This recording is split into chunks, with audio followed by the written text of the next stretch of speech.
Welcome back to the Politics of Survival. I'm your host, Tara Reade, and it has been a minute, all right? It's been a month and 10 days or so. And yes, I'm still in Moscow. Remember that 1 week vacation I was taking, and then it ended up being a little longer. So for those of you that saw my last podcast, they just went ahead and just played my press conference. And I appreciate all the support and love I've been getting and the messages. And for those that are calling me a traitor, whatever, I'm not, and I enjoy being in Moscow, Russia, and it is beautiful here.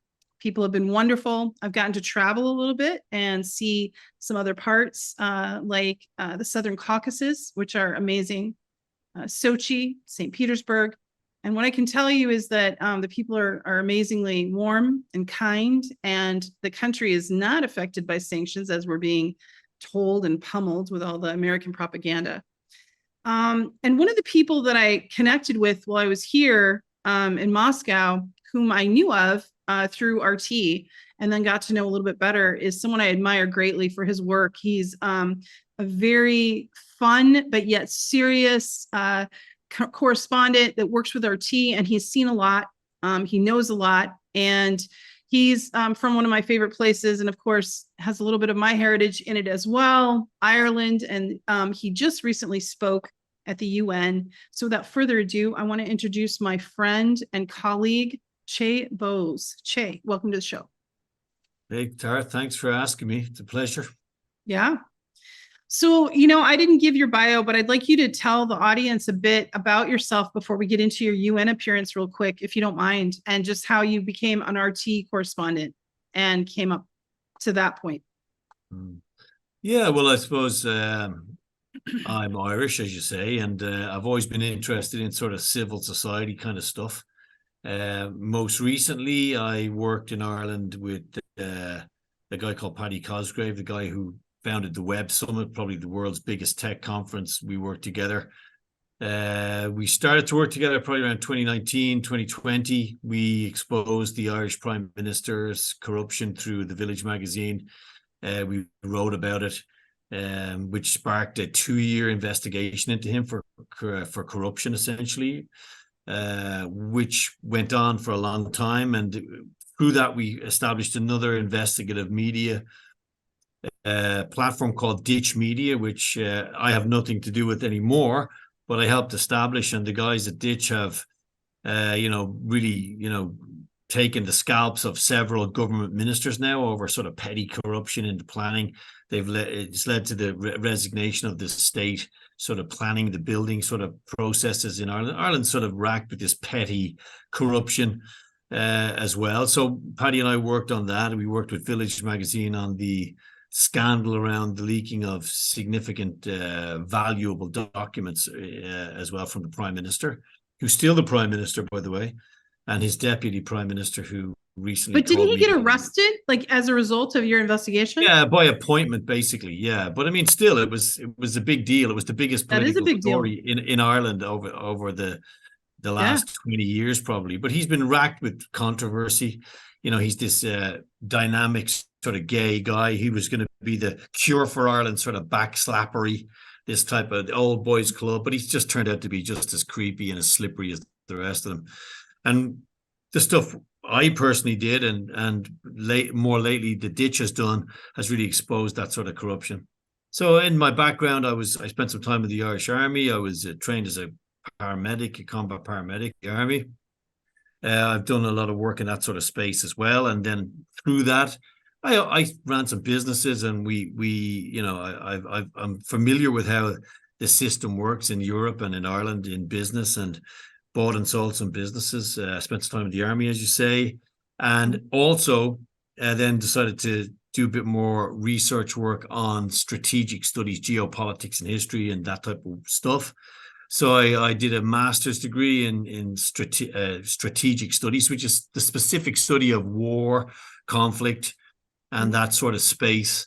So did that. And then, in the last number of years, since the sort of the Maidan coup in 2014, when the legitimately elected government of Ukraine, imperfect government of Ukraine, was overturned by what is basically a CIA-backed coup d'etat. And, we know they do this stuff. Yeah.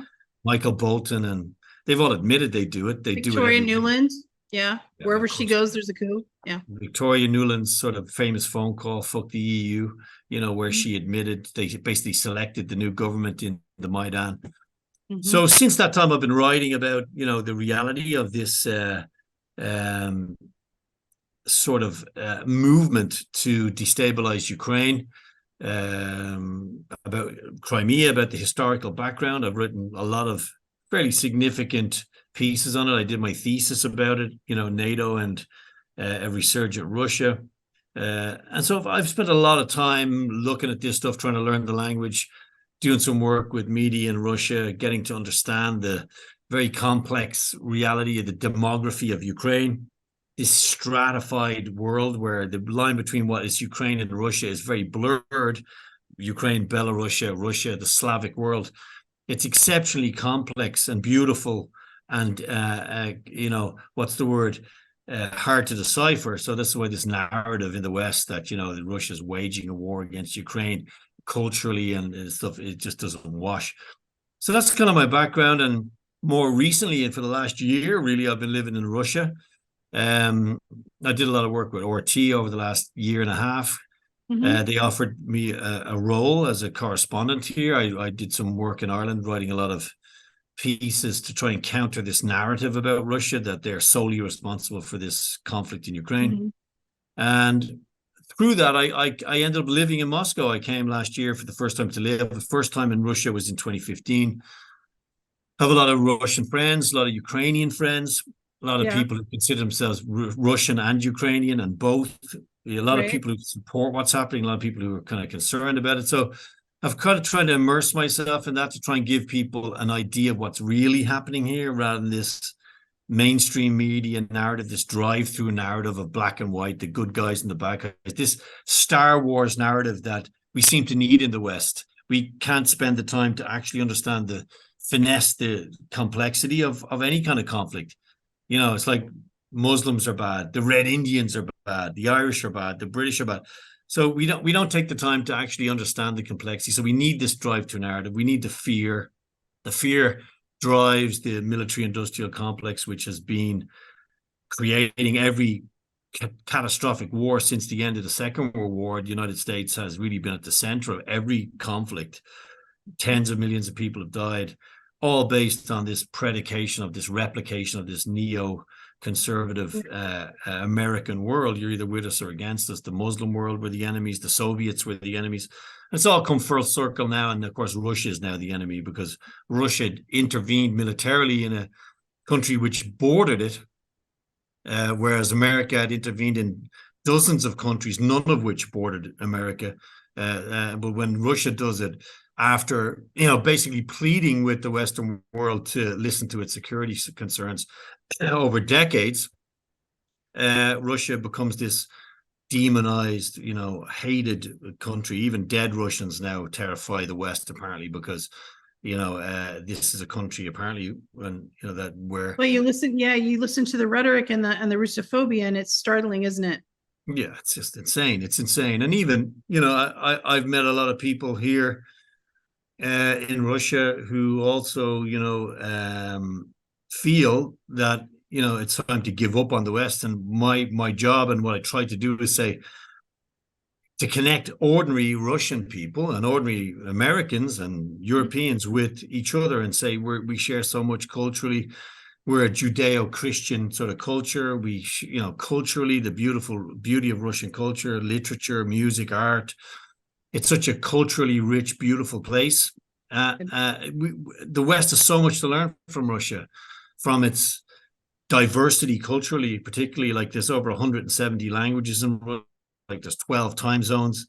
Islam is everywhere. There's so many different religions, and it's a genuine melting pot where nobody is sort of on top of anybody else really regarding culture. And you got Islamic republics like Tatarstan and Kazan, places I visited, and I've tried to do videos to show people that there is probably a better way. We've so much to learn from Russia. Russia has problems, without a doubt. Russia has problems. Of course it does. Every society has problems. But coming from sort of ultra liberal European state like Ireland, which has basically dumped all of its cultural history into this pro-NATO sort of narrative that we, you know, this LGBT plus, which is fine. I mean, here in Russia, there's plenty of gay people. I mean, I actually got thrown out of a gay bar about 10 days ago for being not gay enough, actually, which I thought was really funny in Moscow.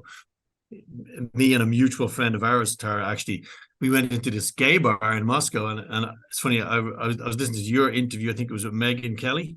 Was it? Yeah, Megyn Kelly. Yeah. And she said, you know, being gay is illegal in Russia. I mean, I just thought that was so insane. I mean, there's plenty of gay people in Russia. There's plenty of, you can be anything you want to be in Russia. It's just that the state, I suppose, doesn't advocate or promote any particular type of sexuality, other than, you know, the family is probably at the center of the Russian constitution, I'd imagine. But, you know, I actually got thrown out of a gay bar about 10 days ago because I wasn't gay enough, apparently. And they asked me, are you gay? I said, well, I'm not actually gay. And they said, well, you got to get out of here because the gays don't like people like you hanging around in here. So we all got thrown out of the gay bar.